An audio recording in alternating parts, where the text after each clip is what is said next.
সমকোণী ত্রিভুজ কাকে বলে? যে ত্রিভুজের একটি কোণ হচ্ছে সমকোণ বা 90 ডিগ্রি তাকে আমরা বলবো হচ্ছে সমকোণী ত্রিভুজ। যেমন আমি যদি ত্রিভুজটা অঙ্কন করি, দেখো এটা হচ্ছে আমরা একটা ত্রিভুজ অঙ্কন করলাম, যদি আমি নাম দেই এটা এ, এটা বি, এটা হচ্ছে সি। দেখো এখানে বি কোণটা কিন্তু 90 ডিগ্রি, তার মানে এবিসি ত্রিভুজের এই বি কোণটা হচ্ছে 90 ডিগ্রি বা এক সমকোণ, তাহলে এই ত্রিভুজটাকে আমরা বলবো হচ্ছে সমকোণী ত্রিভুজ। দেখো এই কোণটা হচ্ছে 90 ডিগ্রি, এই কোণটা হচ্ছে 90 ডিগ্রি, আর এই কোণ আর এই কোণের যোগফল হবে কিন্তু 90 ডিগ্রি। তো দেখো এখানে 15 নম্বর এমসিকিউতে কি বলা আছে, একটি ত্রিভুজের তিনটি কোণের পরিমাপ যথাক্রমে 30 ডিগ্রি, 60 ডিগ্রি আর 90 ডিগ্রি। তার মানে একটা ত্রিভুজের তিনটি কোণের পরিমাপ দেওয়া আছে। দেখো একটা কোণ দেওয়া আছে কত, 90 ডিগ্রি, আর বাকি দুইটা কোণ কত আছে, দেখো একটা 30 একটা 60। দেখো 30 আর 60 যোগ করলে কত আসে, 90 ডিগ্রি আসে। তার মানে একটা কোণ 90 ডিগ্রি আর বাকি দুইটা কোণ যোগ করে আমরা কিন্তু 90 ডিগ্রি পাচ্ছি। তার মানে ত্রিভুজটা কোন ধরনের হবে, অবশ্যই ত্রিভুজটা হবে হচ্ছে সমকোণী ত্রিভুজ হবে। তাহলে ক নং অ্যান্সার কেন হবে না? ক নং এ বলা আছে স্থূলকোণী ত্রিভুজ। স্থূলকোণী ত্রিভুজ হতে হলে অবশ্যই একটা কোণ 90 ডিগ্রির বেশি এবং 180 ডিগ্রির কম হতে হবে, মানে একটা কোণ হতে হবে 90 ডিগ্রির বেশি। এখানে কি একটা কোণ 90 ডিগ্রির বেশি আছে? নাই। সুতরাং এটা স্থূলকোণী ত্রিভুজ হবে না, আর এটা সূক্ষ্মকোণী ত্রিভুজও হবে না, কারণ সূক্ষ্মকোণী ত্রিভুজ হতে হলে তিনটা কোণই কি হতে হবে, সেটা হলো 90 ডিগ্রির কম হতে হবে। তার মানে এটা কিন্তু সূক্ষ্মকোণী ত্রিভুজ হবে না, কারণ এখানে কিন্তু তিনটা কোণই হতে হবে কি 90 ডিগ্রির কম, একটা কোণ কিন্তু 90 ডিগ্রি আছে, তাই সূক্ষ্মকোণী ত্রিভুজ হবে না। আচ্ছা, সমদ্বিবাহু ত্রিভুজ। সমদ্বিবাহু ত্রিভুজের ক্ষেত্রে কিন্তু দুইটা কোণ কিন্তু একই রকম হতে হবে। দেখো একটা 90 ডিগ্রি যদি হয়, তাহলে বাকি দুইটা কিন্তু এটাও 45 ডিগ্রি হতে হবে, এটাও 45 ডিগ্রি হতে হবে। তার মানে হবে কিন্তু যদি এটা 45 ডিগ্রি, এটা 45 ডিগ্রি, আর এটা যদি 90 ডিগ্রি হয়, দুইটা কোণ যদি একই হয় আর এটা যদি 90 ডিগ্রি হয়, তাহলে আমরা বলতে পারি সেই এই ত্রিভুজটার ক্ষেত্রে আমরা বলতে পারবো যে সমদ্বিবাহু সমকোণী ত্রিভুজ। যদি মনে করো এই কোণটা হলো 45 ডিগ্রি, আবার এই কোণটা হলো 45 ডিগ্রি, তাহলে দুইটা কোণ যদি একই সমান হয় আর এই কোণটা যদি 90 ডিগ্রি হয়, তাহলে আমরা বলবো যে সমদ্বিবাহু সমকোণী ত্রিভুজ বা সমদ্বিবাহু ত্রিভুজ বলতে পারি। কিন্তু এখানে দেখো একটা কোণ 30 ডিগ্রি, একটা কোণ হচ্ছে 60 ডিগ্রি, তার মানে সমদ্বিবাহু ত্রিভুজ নয়। এখন আমরা 16 নম্বর সমাধান করাবো। বলা আছে ত্রিভুজ এবিসি এর, তার মানে আমরা যদি একটা ত্রিভুজ অঙ্কন করি, এই ত্রিভুজ অঙ্কন করলাম, সমকোণী ত্রিভুজ অঙ্কন করলাম। বলা আছে এ কোণ ইকুয়াল টু বি কোণ প্লাস সি কোণ। মনে করো এটা এ কোণ, আর এটা হচ্ছে বি কোণ, আর এটা হচ্ছে সি কোণ। দেখো এই কোণটা হচ্ছে মনে করো যে 90 ডিগ্রি। এখন বলা আছে এ কোণ, এই কোণটা কিন্তু যদি এটা সমকোণী ত্রিভুজ হয়, তার মানে এই কোণটা হচ্ছে 90 ডিগ্রি, যেহেতু 90 ডিগ্রি তার মানে এটা সমকোণী ত্রিভুজ। তাহলে এই কোণটা যদি 90 ডিগ্রি হয়, তাহলে এই বি কোণ আর সি কোণের যোগফলও কিন্তু হবে কি 90 ডিগ্রি, মানে এই কোণটা আর এই কোণটা যোগ করে আমরা পাবো কত ডিগ্রি, সেটা পাবো হচ্ছে 90 ডিগ্রি। তার মানে এই এ কোণ ইকুয়াল টু যদি বি কোণ প্লাস সি কোণ হয়, দেখো বলা আছে এ কোণ ইকুয়াল টু বি কোণ প্লাস সি কোণ হয়, তাহলে এ কোণের মান কত, এ কোণের মান কত হবে? তার মানে এ কোণের মান অবশ্যই হবে কত ডিগ্রি, 90 ডিগ্রি হবে। তার মানে এ কোণের মান হবে 90 ডিগ্রি, ঘ অ্যান্সার। তার মানে বি কোণ আর সি কোণের যোগফল কত হবে? যোগফল হবে হচ্ছে 90 ডিগ্রি। এখন আমরা 17 নং সমাধান করাবো। বলা আছে কোন ত্রিভুজের কোণগুলোর অনুপাত 1:1:2 হলে ত্রিভুজটি হবে। দেখো এখানে অনুপাত দেওয়া আছে, আমরা এই অনুপাতের প্রত্যেকটা রাশিকে যদি আমরা গুণ করি 45 দ্বারা, 1কে 45 দ্বারা গুণ করলে হবে কত, 45। এরপর অনুপাত এই 1কে 45 দ্বারা গুণ করলে হবে 45 অনুপাত, এই 2কে যদি আমরা 45 দ্বারা গুণ করি তাহলে হবে কত, 90। তাহলে আমরা দেখো এই ক্ষেত্রে কি পাবো, দেখো একটা কোণ হচ্ছে 90 ডিগ্রি আর বাকি দুইটা কোণ কত হবে, 45 ডিগ্রি, মানে সমান। তার মানে এই কোণটাও যা, এই কোণটাও তাই। আমি সাপোজ 45 ডিগ্রি দ্বারা গুণ করছি, তাহলে এই কোণটাও যা, এই কোণটাও তাই, এবং এই দুইটা কোণ যোগ করে কিন্তু 45 আর 45 যোগ করে কিন্তু 90 হয়। এখানে দেখো 1 আছে 1 আছে, তার মানে দুইটা কিন্তু সেম আছে, তার মানে 1 আর 1 যোগ করে কিন্তু 2 হচ্ছে, তার মানে এই দুইটা যোগ করে কিন্তু এই 90 হচ্ছে। তার মানে এই কোণটা কি, যেহেতু 90 ডিগ্রি আছে, তার মানে অবশ্যই কি সমকোণী। আর যেহেতু এই কোণটার এই কোণটা সমান, তার মানে কি হবে, সমকোণী সমদ্বিবাহু ত্রিভুজ হবে। তার মানে আমরা এই ক্ষেত্রে ত্রিভুজটি কি হবে, হচ্ছে সমকোণী সমদ্বিবাহু ত্রিভুজ হবে। সমদ্বিবাহু ত্রিভুজ হবে না, এখানে কিন্তু সমদ্বিবাহু ত্রিভুজ হবে, কিন্তু এখানে যেহেতু একটা কোণ 90 ডিগ্রি আছে, তার মানে এটা কিন্তু সমকোণীয় হবে। তার মানে এটা অ্যান্সার না। এটা কি সূক্ষ্মকোণী হবে না, সূক্ষ্মকোণী হবে না, স্থূলকোণী কোনো হবে না। এখন আমরা 18 নং সমাধান করাবো। বলা আছে সমকোণী ত্রিভুজের, তার মানে আমরা একটা সমকোণী ত্রিভুজ অঙ্কন করলাম। মনে করো যে এই সমকোণী ত্রিভুজের ক্ষেত্রে এই কোণটা হবে হচ্ছে 90 ডিগ্রি, অবশ্যই 90 ডিগ্রি হবে যেহেতু সমকোণী ত্রিভুজ। বলা আছে সূক্ষ্ম কোণদ্বয়ের, এই যে এইখানে এই কোণটা আর এই কোণটাকে বলা হচ্ছে সূক্ষ্ম কোণ, মানে এই কোণটা হবে 90 ডিগ্রি কম, এই কোণটা হবে 90 ডিগ্রি কম। তবে যেহেতু এটা সমকোণী ত্রিভুজ, এই কোণটা 90 ডিগ্রি হবে আর এই কোণের যোগফল কিন্তু 90 ডিগ্রি হবে। বলা আছে সমকোণী ত্রিভুজের সূক্ষ্ম কোণদ্বয়ের, মানে এই কোণ আর এই কোণ, সূক্ষ্ম কোণদ্বয়ের পার্থক্য বলা আছে 6 ডিগ্রি। পার্থক্য 6 ডিগ্রি হলে ক্ষুদ্রতম কোণের মান কত ডিগ্রি। দেখো তার মানে বলা আছে সমকোণী ত্রিভুজের এই যে এই কোণ আর এই কোণ দুইটা কোণের পার্থক্য যদি 6 ডিগ্রি হয় তাহলে সূক্ষ্ম কোণের মান কত হবে, ক্ষুদ্রতম কোণের মান কত হবে, মানে ছোট কোণটার মান কত হবে। তার মানে এটা যদি 90 ডিগ্রি হয় তার মানে যদি আমরা এটা বলতে পারি কি, মনে করো যে এটা হচ্ছে আমার 50 ডিগ্রি ধরলাম আর এটা ধরলাম 40 ডিগ্রি, তাহলে 50 ডিগ্রি আর 40 ডিগ্রি যোগ করলে কত হবে, যোগ করলে হবে হচ্ছে 90 ডিগ্রি। তার মানে এটা কি হওয়ার কথা, পার্থক্য কি দেখো, এই সূক্ষ্মকোণদ্বয়ের পার্থক্য কি 6 আছে, দেখো তো 50 থেকে 40 বাদ দাও, তার মানে সূক্ষ্মকোণদ্বয়ের পার্থক্য আছে কত, 10, তার মানে কত হলে 6 হবে। তার মানে আমরা যদি এইখানে ধরি, মনে করো যে এই কোণটা যদি আমরা ধরি হচ্ছে মনে করো 48 ধরি আর এই কোণটা যদি 42 ধরি, তাহলে দেখো 48 আর 42 যোগ করলে কত হবে, 90। তার মানে আমার কিন্তু এই দুইটা কোণের যোগফল অবশ্যই কি হতে হবে, 90 ডিগ্রি হতে হবে। তাহলে আর এখানে বলা আছে পার্থক্য বলা আছে কত ডিগ্রি, 6 ডিগ্রি, তাহলে 48 থেকে তুমি যদি 42 বাদ দাও, বাদ দিলে কত হবে, 6 ডিগ্রি হবে। তার মানে সূক্ষ্মকোণদ্বয় কত হবে, সেটা হলো 48 ডিগ্রি আর আরেকটা হবে কত, 42 ডিগ্রি। 48 ডিগ্রি আর 42 ডিগ্রি কেন হবে, অন্যরকমও তো হতে পারতো, একটা 30 ডিগ্রি আর একটা 60 ডিগ্রিও তো হতে পারতো। দেখো একটা 30 ডিগ্রি আর যদি 60 ডিগ্রি হয়, 30 আর 60 যোগ করলে কত হয়, 90 হয়। 30 ডিগ্রি আর 60 ডিগ্রি কেন হবে না, কারণ এখানে বলে দিয়েছে সূক্ষ্মকোণদ্বয়ের পার্থক্য 6 ডিগ্রি, পার্থক্য থাকতে হবে 6 ডিগ্রি। তার মানে এই ক্ষেত্রে কিন্তু পার্থক্য 6 ডিগ্রি। দেখো 48 থেকে 42 বাদ দাও, বাদ দিলে কত হয়, বাদ দিলে হবে হচ্ছে 6, বাদ দিলে কিন্তু 6 হয়। কিন্তু তুমি যদি এই দুইটা যোগ করো, যোগ করলে কত হবে, 90 হবে, কারণ আমরা সমকোণী ত্রিভুজের ক্ষেত্রে একটা কোণ সমকোণ হয় আর বাকি যে দুইটা কোণ থাকে এই দুইটা কোণ অবশ্যই কি হতে হবে, এই দুইটা কোণের যোগফল হতে হবে 90 ডিগ্রি। তার মানে আমার এই ক্ষেত্রে পার্থক্য পাবো হচ্ছে 6 ডিগ্রি, দুইটার থেকে বাদ দাও, বাদ দিলে পাবো 6 ডিগ্রি। তার মানে এখানে আমার বাকি দুইটা কোণ, একটা কোণ হবে 42 ডিগ্রি আর একটা কোণ হবে 48 ডিগ্রি, একটা হবে 42 ডিগ্রি। এখন বলা আছে ক্ষুদ্রতম কোণের মান কত ডিগ্রি, তার মানে ক্ষুদ্রতম এই দুইটার মধ্যে ছোট কোণ কোনটা, এই দুইটার মধ্যে ছোট হচ্ছে 42, তার মানে অ্যান্সার হবে হচ্ছে 42। এখন যদি বলতো বৃহত্তম কোণের মান কোনটি, তাহলে হয়তো 48, কিন্তু 48 হবে না, হবে অ্যান্সার যেহেতু বলা আছে ক্ষুদ্রতম কোণের মান কত, তার মানে হবে হচ্ছে 48।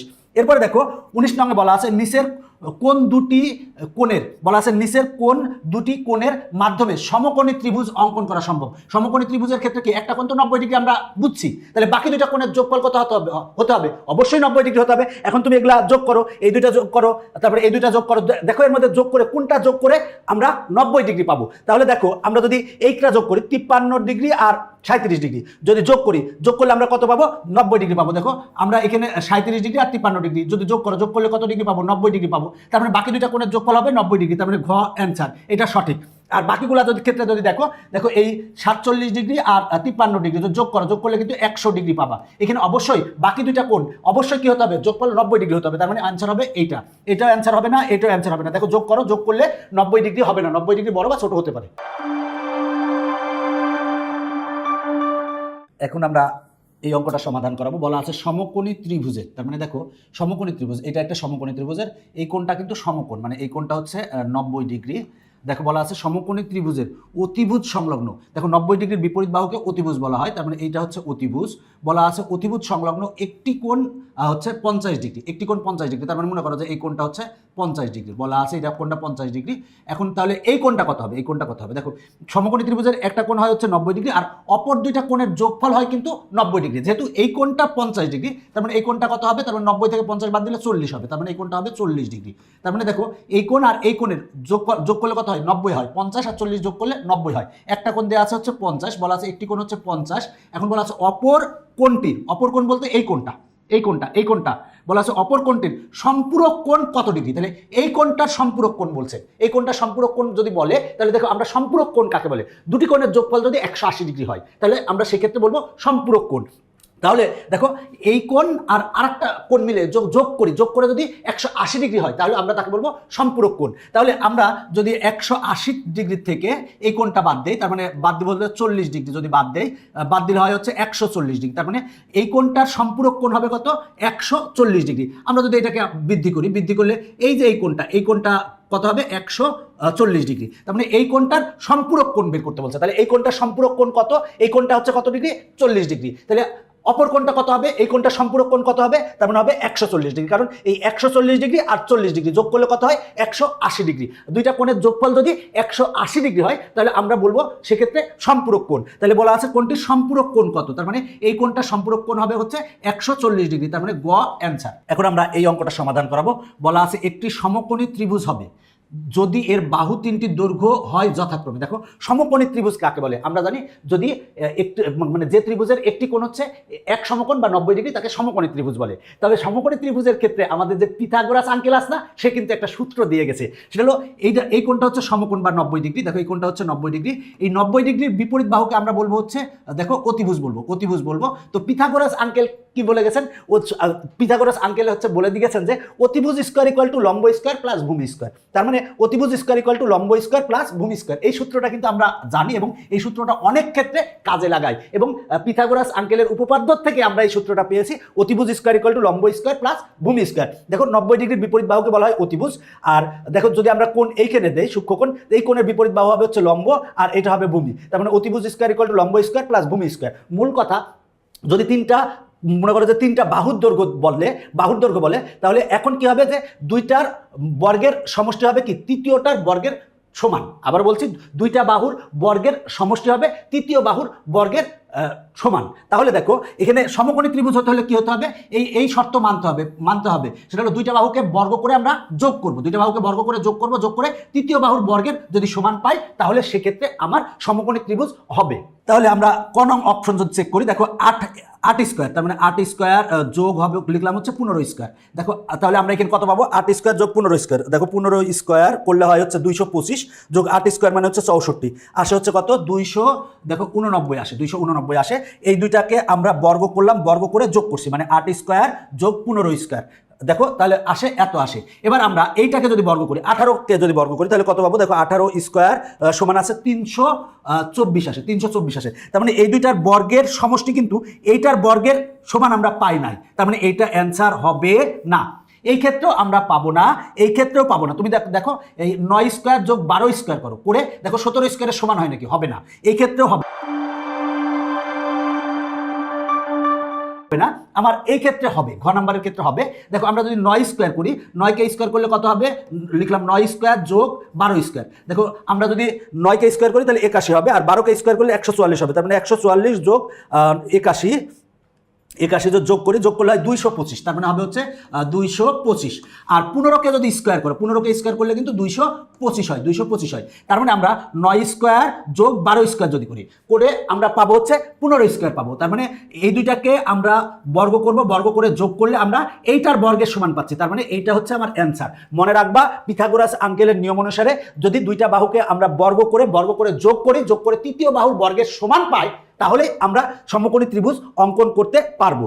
এখন আমরা এই অঙ্কটা সমাধান করব। দেখো বলা আছে তিনটি বাহুর দৈর্ঘ্য দেওয়া থাকলে নিচের কোন ক্ষেত্রে একটি সমকোণী ত্রিভুজ আঁকা যায়। তাহলে দেখো এখানে বাহু তিনটা কত দেওয়া আছে, 2 সেন্টিমিটার, 3 সেন্টিমিটার আর 6 সেন্টিমিটার। দেখো আমরা প্রথম দুইটা বাহুকে বর্গ করব। দেখো আমরা এই বাহুকে বর্গ করব, তার মানে আমরা 2কে বর্গ করলে 4 পাবো, আর 3কে বর্গ করলে 9 পাবো। তাহলে যোগ 9, তার মানে ইকুয়াল টু আসে হচ্ছে 13 আসে। দেখো আমরা এইটাকে বর্গ করলাম, আবার এইটাকে বর্গ করলাম, করে যোগ করলে আসে কত 13, আর 6কে বর্গ করলে হয় কত 36। তার মানে কিন্তু আমরা এই দুইটাকে বর্গ করে যোগ করে এইটার বর্গের সমান পাচ্ছি না, তার মানে এইটা অ্যান্সার না। এখন আমরা এটা চেক করে দেখবো। দেখো 3কে বর্গ করলে 9 হবে, আর 4কে বর্গ করবো তাহলে 16 হবে। দুইটা যদি যোগ করি, 9 আর 16 যদি যোগ করলে হয় 25 হয়, আর এই 5কে যদি বর্গ করি তাহলে 25 হয়। তার মানে আমরা এইটাকে বর্গ করব, 3কে বর্গ করব, 4কে বর্গ করব, দুইটাকে আমরা বর্গ করার পরে যদি আমরা যোগ করলে কিন্তু আমরা এইটার বর্গের সমান পাচ্ছি, তার মানে অ্যান্সার হচ্ছে খ। তার মানে এগুলা যদি করো এক্ষেত্রে অ্যান্সার হবে না। এরপরেরটা দেখো বলা আছে তিনটি বাহুর দৈর্ঘ্য দেওয়া আছে, নিচের কোন ক্ষেত্রে সমকোণী ত্রিভুজ আঁকা সম্ভব। আগের মতোই তুমি নিজে চেষ্টা করলে পারবা। এই ক্ষেত্রে হবে না, এই ক্ষেত্রে হবে না, এই ক্ষেত্রেও হবে না, এই ক্ষেত্রে হবে। দেখো 6কে যদি বর্গ করো তাহলে হয় 36, আর 8কে যদি বর্গ করো তাহলে হবে হচ্ছে 64। যদি যোগ করলে হয় হচ্ছে 100 হবে, আর 10কে যদি বর্গ করলে 100 হবে। তার মানে আমরা এইটাকে বর্গ করব এবং এইটাকে বর্গ করে আমরা যোগ করলে আমরা এইটার বর্গের সমান পাচ্ছি, তার মানে অ্যান্সার হচ্ছে ঘ। এরপরে দেখো এই অঙ্কটা বলা আছে নিচের কোন বাহুগুলো দ্বারা সমকোণী ত্রিভুজ আঁকা যায়। সেই আগের মতো এটা অ্যান্সার হবে না, এই ক্ষেত্রেও এটা অ্যান্সার হবে না। তুমি চেক করে দেখো, এই গ নং অ্যান্সার হবে। দেখো সেটা হলো 3, 4 আর 5 দেওয়া আছে, এই ক্ষেত্রে হবে। কারণ দেখো 3কে বর্গ যোগ এরপরে হচ্ছে 4কে বর্গ যদি করো তাহলে 4 4 16 আর 3 3 9, 16 আর 9 যোগ করলে হবে হচ্ছে 25।